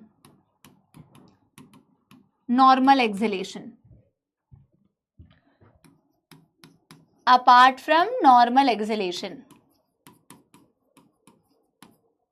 और क्योंकि इसकी वैल्यू बहुत कम होती है, तुम नॉर्मल इनहेल के बाद जो फोर्सफुल इनहेल करते हो वो सोचो 2500 से 3000 ml था, यानी कि इंस्पायरेटरी रिजर्व वॉल्यूम। बेटा अगर तुम एक्सपायरेटरी रिजर्व वॉल्यूम देखोगे ना, जैसा तुम कर रहे हो वैसा ही इसकी वैल्यू है, सिर्फ इतनी। और तुम बेटा ये फील कर पा रहे हो कि नहीं, सांस जो तुम बेटा दम लगा के बाहर कर रहे हो, तुम उसमें ये फील कर पा रहे हो कि वो 2500 के कंपैरिजन में कितना कम है, 1000 से 1100 ही है। ये फील कर पा रहे हो निकालते वक्त में एयर? हाँ या ना? और बेटा सुनो गौर से, सपोला आर्मी चाहे जितना जोर लगा लो, कुछ तो एयर रह जाएगा तुम्हारे लंग्स में। वाह वाह वाह, ठीक है। मैंने कहा है तुम भी कहो, वो वॉल्यूम क्या है तुम भी कहो, वो वॉल्यूम है रिजर्व्ड रेजिडुअल वॉल्यूम। क्या बोला मैंने? सुनो गौर से, सपोला आर्मी चाहे जितना जोर लगा लो, कुछ तो एयर हमेशा रहेगा लंग्स में, कुछ तो एयर हमेशा रहेगा लंग्स में। वो एयर होता है रेजिडुअल वॉल्यूम, वो एयर है बेटा रेजिडुअल वॉल्यूम। चाहे जितना भी जोर लगा लो, मैंने कहा ये जोर लगा के तुमने निकाला है, मैंने कहा ये जोर लगा के तुमने निकाला है, पर चाहे जितना जोर लगा लो, लंग्स में ऐसा कभी नहीं होता कि लंग्स खाली हो गई। लंग्स में हमेशा कुछ ना कुछ एयर रहती है बेटा, वो एयर होती है रेजिडुअल वॉल्यूम। क्या समझे? कोई समझाएगा तुम्हें इतने अच्छे से? बेटा कदर नहीं करते हो तुम मेरी, बताओ, प्यार नहीं दिखाते हो इतना, कमेंट्स ही नहीं करते, जताओगे नहीं प्यार, बताओगे नहीं प्यार, तो कैसे पता चलेगा बेटा? आरवी रेजिडुअल वॉल्यूम, ठीक है। The amount of air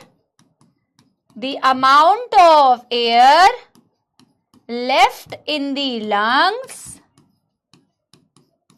even after forceful exhalation, ठीक है, left in lungs even after forceful exhalation। भैया जितना भी जोर, और बेटा इसमें ना ये वाला वर्ड बहुत इंपॉर्टेंट है, ये आफ्टर फोर्सफुल एक्सहेलेशन, ये शब्द बहुत जरूरी है, बहुत ज्यादा जरूरी बेटा, बहुत ही ज्यादा जरूरी।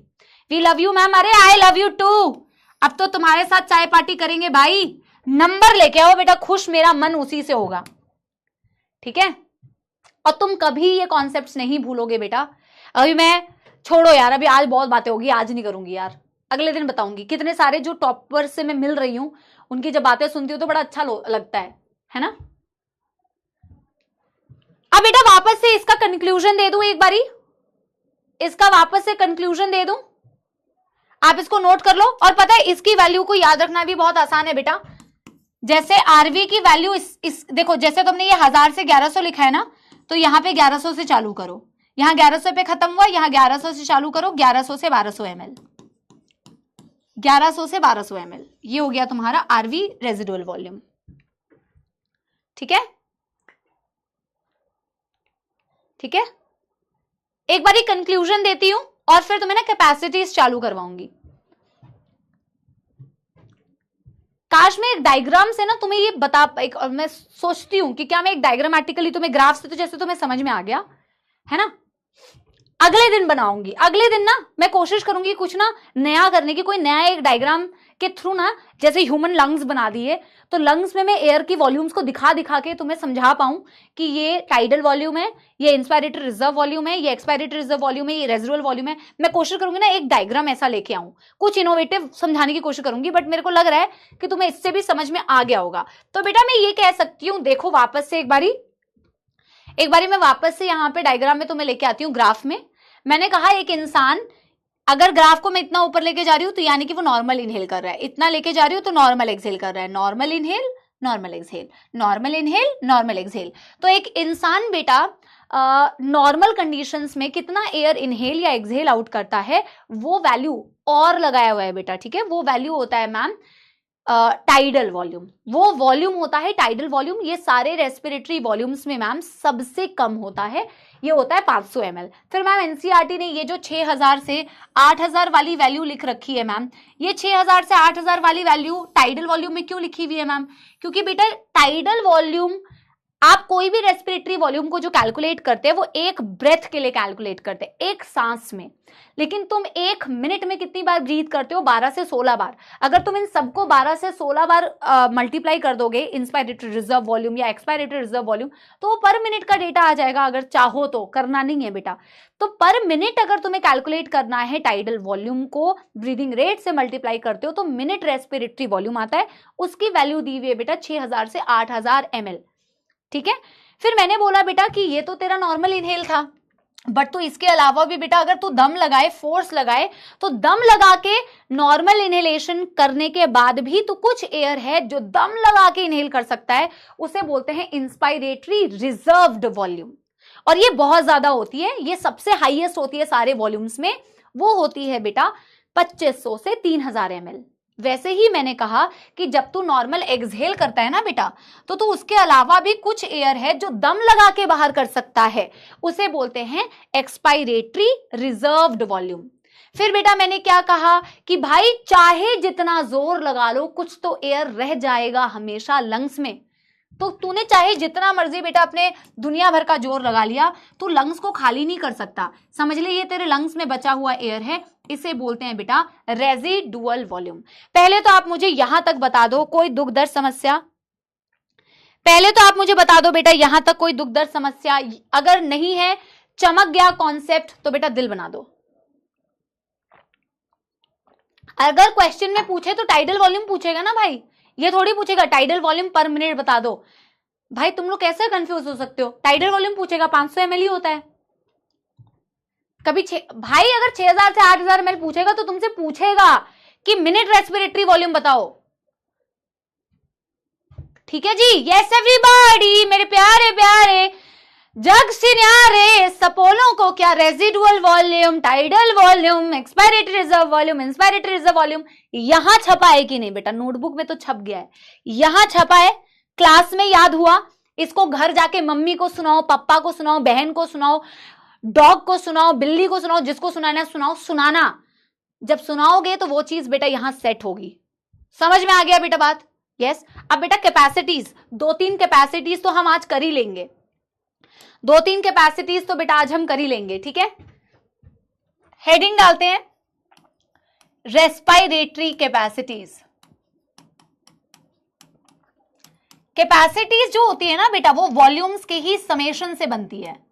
समेशन का मतलब क्या होता है? इनको जोड़ के, इनके एडिशन से, ठीक है, इनके एडिशन से, रेस्पिरेटरी वॉल्यूम्स के एडिशंस से ही रेस्पिरेटरी कैपेसिटीज बनती है।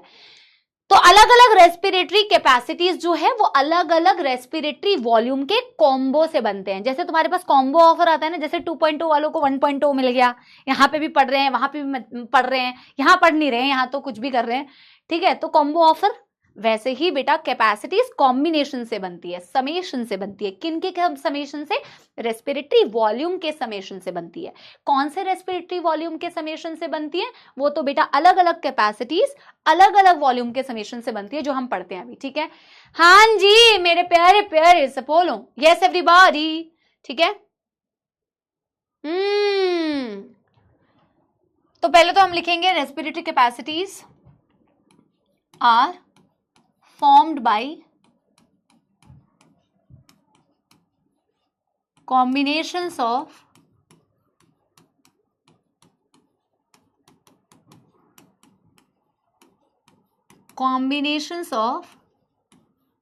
respiratory volumes, combinations of respiratory volumes, volumes के कॉम्बिनेशन से बनेगी बेटा रेस्पिरेटरी कैपेसिटीज, ठीक है। यस एवरीवन, ठीक है। चलो एक आई मिस हो गया है, एक आई लगा लेते हैं बेटा, ठीक है। सबसे पहले लिखते हैं बेटा कौन सी कैपेसिटी, इंस्पायरेटरी कैपेसिटी। और देखना अब तुम आंसर दोगे, मैं सिर्फ डेफिनेशन बताऊंगी, तुम बताना कौन कौन से वॉल्यूम के कॉम्बिनेशन से ये वाली कैपेसिटी बनी, इसका आंसर तुम दोगे। Are you guys ready? Are you guys ready? Are you guys ready or not? Yes everyone, answer तुम दोगे, मैं सिर्फ तुम्हें डेफिनेशन बताऊंगी, ठीक है। सबसे पहली मैं तुम्हें जो कैपेसिटी लिखवा रही हूं बेटा वो होती है इंस्पायरेटरी कैपेसिटी, कैपेसिटी इसे बोला जाता है बेटा IC, इंस्पायरेटरी कैपेसिटी IC, ठीक है। तो मैं डेफिनेशन बताऊंगी और मेरे प्यारे अर्जुनास, मेरे जग से न्यारे अर्जुनास बेटा क्या करेंगे, आंसर देंगे मुझे कि बेटा लेकिन प्लीज एनसीईआरटी से चीटिंग करके मत देना, फिर तो गंदी बात है। प्लीज एनसीईआरटी को ना भगवान कसम बंद कर लो बेटा, नीट की कसम बंद कर लो, ठीक है, उससे नहीं चीटिंग करके देना, चीटर्स नहीं बनना भाई प्लीज यार। दी टोटल, बेटा यहां पे टोटल वर्ड बहुत इंपॉर्टेंट है क्योंकि कैपेसिटीज पढ़ रहे हैं, कैपेसिटीज में कॉम्बिनेशंस है। दी total volume of air, the total volume of air a person can inhale, a person can, inspiratory की बात कर रहे हैं तो obviously a person can inhale after, ये भी बहुत इंपॉर्टेंट है, नॉर्मल एक्सहेलेशन। बेटा कुछ कुछ शब्द है ना जिसपे आपने अगर हेरा फेरी की तो अर्थ का निरर्थ हो जाएगा। देखिए ये सबसे इंपॉर्टेंट है, नॉर्मल इनहेलेशन आफ्टर, किसके बाद की मैं बात कर रही हूं, and total volume of air a person can inhale. सारी चीजों को ही मैंने अंडरलाइन कर दिया क्योंकि सारी चीजें इंपॉर्टेंट है। मैंने बोला तुमने नॉर्मल, बेटा करके देखो एक बारी करके देखो, फिर बताना कि तुम्हें ये याद रखने की, रटने की जरूरत पड़ रही है। पहली बात तो बेटा डॉक्टर बनने वाले हो, अपना दिमाग चल, मैं बार बार कह रही हूं ना बेटा स्पून फीडिंग पे लद मत जाओ, अभी तो बहुत मजा आएगा, बाद में ना तुम्हें परेशानी होगी कि तुमने क्यों स्पून फीडिंग बेटा मतलब वो की कि मेरे को स्पून फीडिंग चाहिए। अपना दिमाग चलाओ, एक बारी इसके शब्द को बेटा समझ के देखो, ये क्या कह रहा है, इंस्पायरेटरी कैपेसिटी। इसका मतलब पता है क्या होता है, तेरी टोटल इनहेल करने की कैपेसिटी कितनी है जब तू नॉर्मल एक्सहेल कर ले। तू नॉर्मल एक बारी एक्सहेल कर बेटा, तू नॉर्मल एक बारी एक्सहेल कर, नॉर्मल एक्सहेल किया है जैसे मैंने अभी, ठीक है। अब नॉर्मल एक्सहेल करने के बाद मैं टोटल कितना इनहेल कर सकती हूं, ठीक है। यस, कुछ गलत बोल दिया क्या?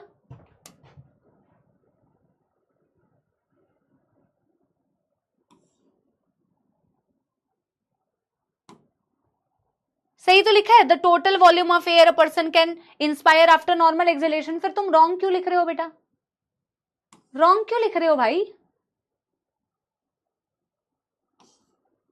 सही तो है बेटा, करेक्ट है ना, कोई कंफ्यूजन तो नहीं है। वैल्यू मत बताओ बेटा, वैल्यू मत बताओ, वैल्यू मत बताओ, सही है, ठीक है।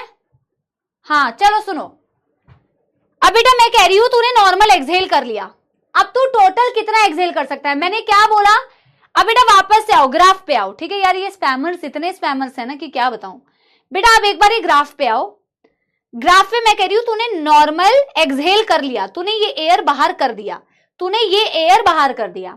अब तूने जब ये एयर बाहर कर दिया, तूने नॉर्मल एक्सहेल कर दिया, अब तू टोटल कितना इनहेल कर सकता है।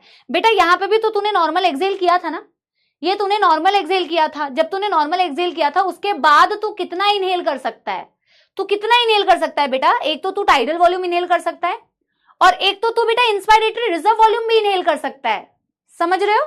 Yes, after normal exhalation the total amount of air that a person can inhale. Condition क्या है बेटा, कंडीशन बहुत इंपॉर्टेंट है। आफ्टर नॉर्मल एक्सहेलेशन, ये तुमने नॉर्मल एक्सहेल किया है, after normal exhalation the total amount of air that you can inhale. Ma'am ये नॉर्मल एक्सहेल है मेरा, इसीलिए मैंने बोला था ये ग्राफ याद रखना।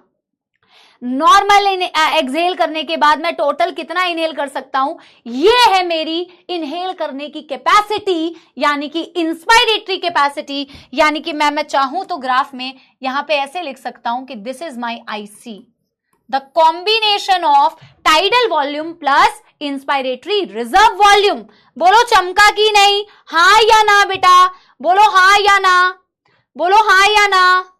यस एवरीबॉडी, मैं कह सकती हूं inspiratory capacity is my tidal volume plus inspiratory reserved volume. ये देखो प्लस लिखा था, इसमें माइनस आ गया क्योंकि बोर्ड लैग कर रहा है। ठीक है, कोई दुखद समस्या तो नहीं मेरे प्यारे प्यारे जग से न्यारे सपोलो। बेटा वैसे ही ये दूसरी कैपेसिटी भी बहुत इजी है, एक्सपायरेटरी कैपेसिटी। ये दूसरी कैपेसिटी भी बहुत इजी है, एक्सपायरेटरी कैपेसिटी।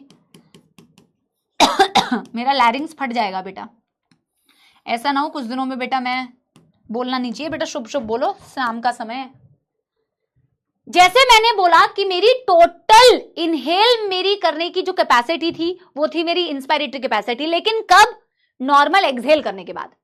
क्योंकि ना जैसे ही यहां पे फोर्सफुल लग जाएगा ना बेटा नॉर्मल की जगह, तो वक्त और जज्बात बदल जाएंगे। इसीलिए ये वर्ड मैं बार बार कह रही हूं, तुम कहां गलती करते हो मुझे पता है, मुझे पता है। तुम इस वर्ड को मिस कर दोगे ना, अगर नॉर्मल की जगह तुम फोर्सफुल लगा दोगे ना, वक्त और जज्बात बदल जाएंगे। फिर वो इंस्पायरेटरी कैपेसिटी की डेफिनेशन नहीं होगी, फिर वो किसी और की डेफिनेशन हो जाएगी।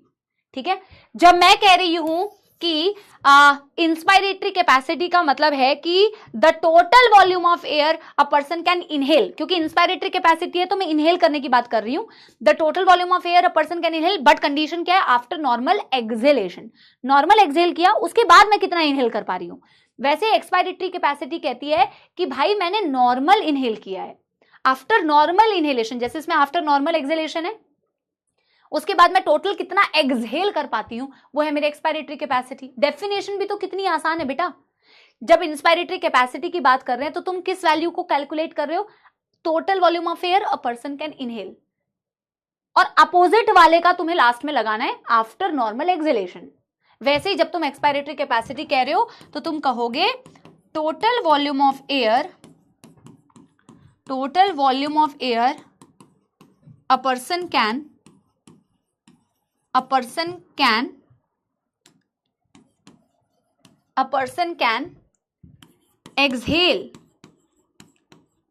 after normal inhalation। क्या वैल्यू होगी बेटा? क्या वैल्यू होगी बेटा?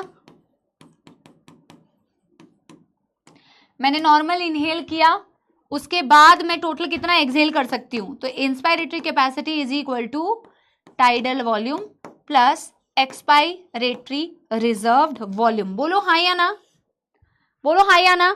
आपको अमाउंट लिखने की जरूरत नहीं है बेटा, आप सिर्फ यहां पे ये वाली समेशन लिख देंगे तो मोर देन सफिशिएंट है। हाँ या ना। अब यहां पे देखो, इस ग्राफ में जरा देखो, मैंने अगर यहां पे बनाया होता बेटा कि मैंने नॉर्मल इनहेलेशन किया, मैं नॉर्मल इनहेल करने के बाद टोटल कितना, या फिर यहीं पे देख लो ना, ये ग्राफ को मैंने अगर ऐसे कंटिन्यू किया होता, ये तो मैंने फोर्सफुल दिखा दिया ना, आप ऐसे मानो अगर मैंने नॉर्मल इनहेल किया होता तो मैंने कहा भाई नॉर्मल इनहेल करने के बाद मैं टोटल कितना एक्सहेल कर सकती हूँ। एक तो मैं ये बेटा टाइडल वॉल्यूम यानी एक्सपायरेशन नॉर्मल वाली कर सकती हूँ, और प्लस मैं एक्सपायरेटरी रिजर्व वॉल्यूम ये वाली कर सकती हूँ। हाँ या ना, हाँ या ना। यस, टीवी प्लस, अच्छा मैंने क्या लिख दिया है,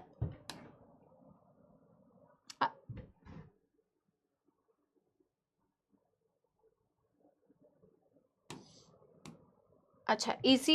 अरे बेटा ये वाली मिस्टेक्स तो चलो ठीक है, मेरे को लगा यार कॉन्सेप्ट बोल दिया करो कि मैम ईसी ईसी ईसी, ठीक है, मुझे लगता है कि कुछ हाँ समझ गए। यस एवरीवन, इसको बाद में करेक्ट करते हैं, पहले यहां पे इसको तुम्हें कंप्लीट कराते हैं।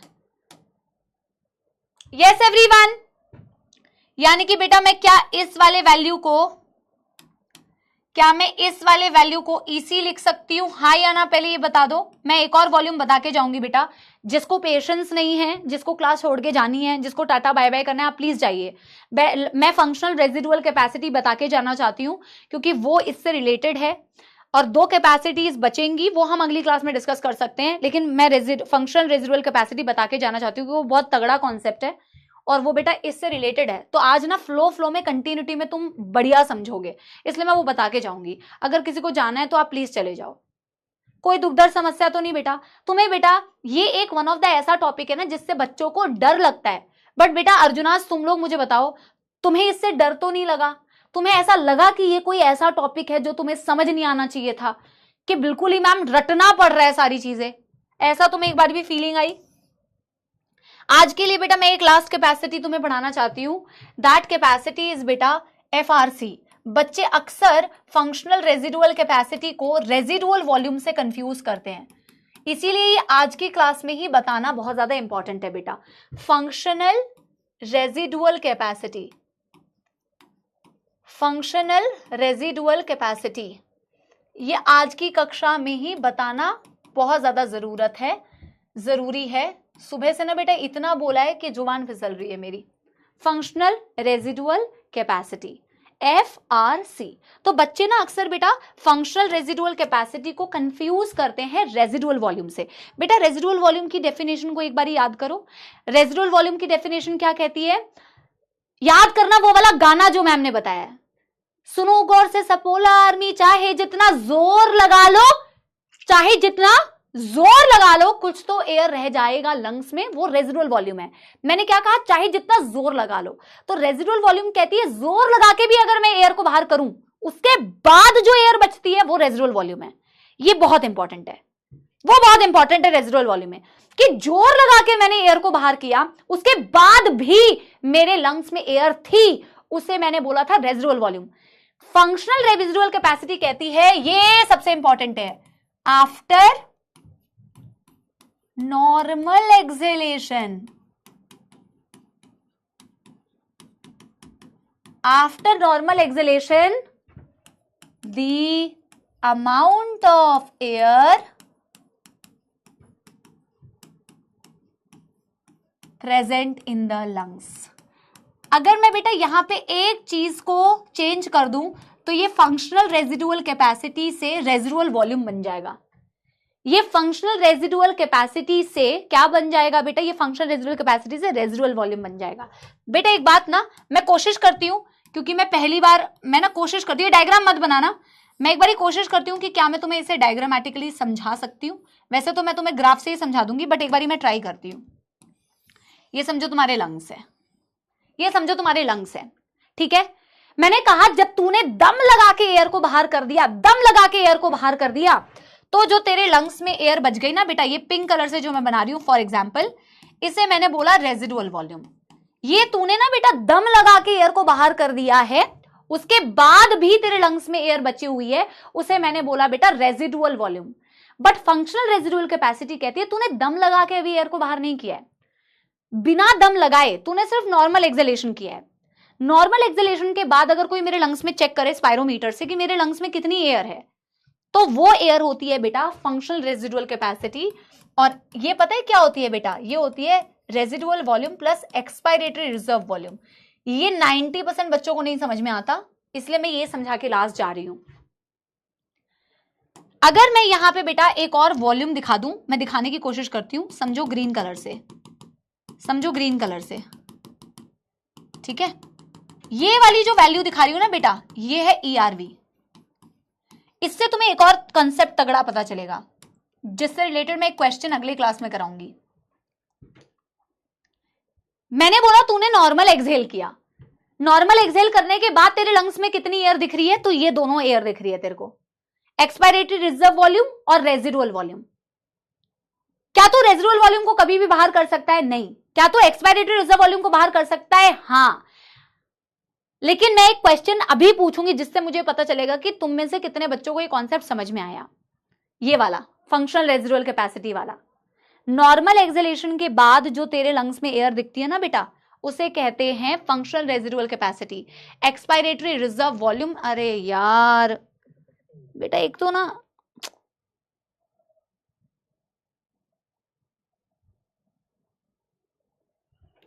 ठीक है।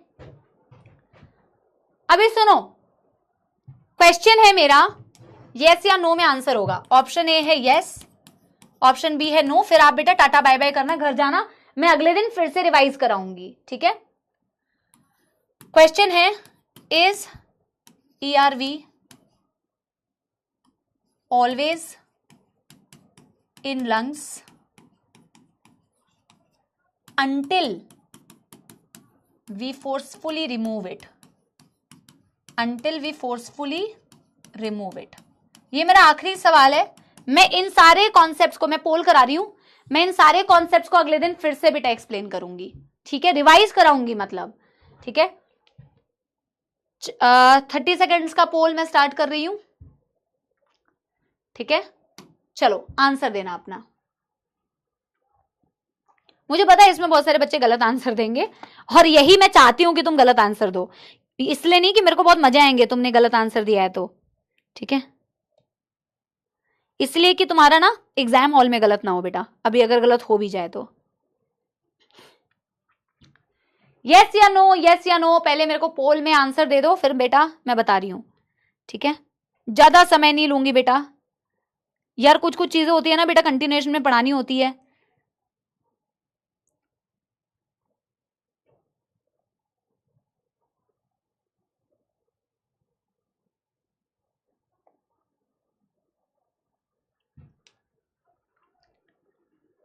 चलिए जी, स्टॉप पोल, शो रिजल्ट। अरे आंसर है, चलो इतना बुरा आंसर नहीं है जितना मैंने सोचा था। 67% बच्चों का सही आंसर है, बट 29% बच्चों का गलत आंसर है। साध का बहुत नाम आता है यार, सौम्यजीत, पार्थ, आरव, तेजस, निलय, सताक्षी, सत्यम का भी नाम आता है, शुभ्रदीप का भी शायद मैंने नाम पढ़ा है, लक्ष्मी, इसमें से बहुत सारे बच्चे जिनका रिपीटेड नाम आता है। इसका आंसर है यस। हमें ऐसा लगता है कि हमारे लंग्स कोलैप्स नहीं करती हैं। कोलैप्स क्यों नहीं करती है बेटा? क्योंकि रेजिडुअल वॉल्यूम रहता है। मैं ये सारे कॉन्सेप्ट्स अगले दिन लिखवाऊंगी भी। हमने बोला ना, चाहे जितना जोर लगा लो, लंग्स में हमेशा कुछ एयर रहता है, तो इसी वजह से हमारी लंग्स कोलैप्स भी नहीं करती हैं, बिकॉज रेजिडुअल वॉल्यूम्स हमेशा हमारे एयर लंग्स में भरा हुआ रहता है, दम लगा के भी नहीं निकाल पाते हो। पर बेटा आप जानते हो, अभी इसी वक्त अगर तुम अपनी बॉडी में अभी देखोगे, अभी तुम्हारी बॉडी के अंदर लंग्स में अभी भी एक्सपायरेटरी रिजर्व वॉल्यूम है, अभी भी एक्सपायरेटरी रिजर्व वॉल्यूम है, वो भी हमेशा लंग्स में रहती है, लेकिन उसको तुम निकाल सकते हो।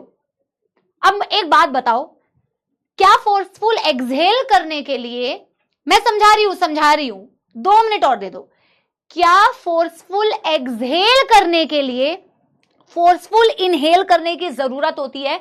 यस और नो, यस और नो। क्या फोर्सफुल एक्सहेल करने के लिए, क्या फोर्सफुल इनहेल करने की जरूरत होती है? यस और नो, यस और नो, जल्दी बताओ। बिल्कुल भी नहीं, बिल्कुल भी नहीं। अभी तुमने फोर्सफुल इनहेल नहीं कर रखा, किया है मैंने अभी? नहीं। तुमने किया है अभी? नहीं। तुम तब भी फोर्सफुल एक्सहेल कर सकते हो। ऐसा थोड़ी है कि फोर्सफुल इनहेल करोगे वही वाला वैल्यू फोर्सफुल एक्सहेलेशन में निकालोगे। भाई दोनों अलग अलग है। तुमने अभी फोर्सफुल इनहेल नहीं कर रखा ना, लेकिन तुम क्या फोर्सफुल एक्सहेल कर सकते हो? हाँ बिल्कुल कर सकते हो, बिल्कुल कर सकते हो बेटा, रटो मत कॉन्सेप्ट्स को। क्या तुम अभी फोर्सफुल एक्सहेल कर सकते हो? बिल्कुल कर सकती हूं मैम। किया ना मैंने? क्या मैंने फोर्सफुल इनहेल किया था इसको करने के लिए? नहीं। तो मैं कैसे कर पाई? कैसे कर पाई मैम? मैंने तो फोर्सफुल इनहेल किया ही नहीं था। क्यों कर पाई? क्योंकि मेरे लंग्स में ये हमेशा रहती है बेटा, क्योंकि मेरे लंग्स में ये हमेशा रहती है। अगली बार जब मैं सांस लूंगी ना, तो लंबी सांस होगी कंपैरेटिवली। क्यों? क्योंकि मैंने एक्सपायरेटरी रिजर्व वॉल्यूम को खाली कर दिया था। अब ये पहले ये वाली टंकी में पहले पानी नीचे भरेगा, फिर ऊपर भरेगा। तो मेरी लंग्स की टंकी को जो मैंने खाली किया था ना ईआरवी को बाहर करके, इसके बाद जो अगली सांस लूंगी ना, उसमें पहले मैं ईआरवी को भरूंगी और फिर मैं नॉर्मल इनहेलेशन करूंगी। लेकिन कोई बात नहीं, जिसको इसका कॉन्सेप्ट नहीं समझ में आया ना बेटा, इस कॉन्सेप्ट को मैं अगले दिन कंटिन्यू करूंगी, तुम्हें दिमाग में घुसा के जाऊंगी। तुम ये मत सोचना कि अगर तुम्हें 50% समझ आया है तो 50% मैम छोड़ देंगी, बिल्कुल भी नहीं बेटा। मैं यहीं से कॉन्सेप्ट को आगे कंटिन्यू करूंगी, बट मैंने तुम्हें हिंट दे दिया है, तुम इस पर थोड़ा दिमाग लगाना। फोर्सफुल इनहेल करने की जरूरत नहीं पड़ती है फोर्सफुल एक्सहेल करने के लिए।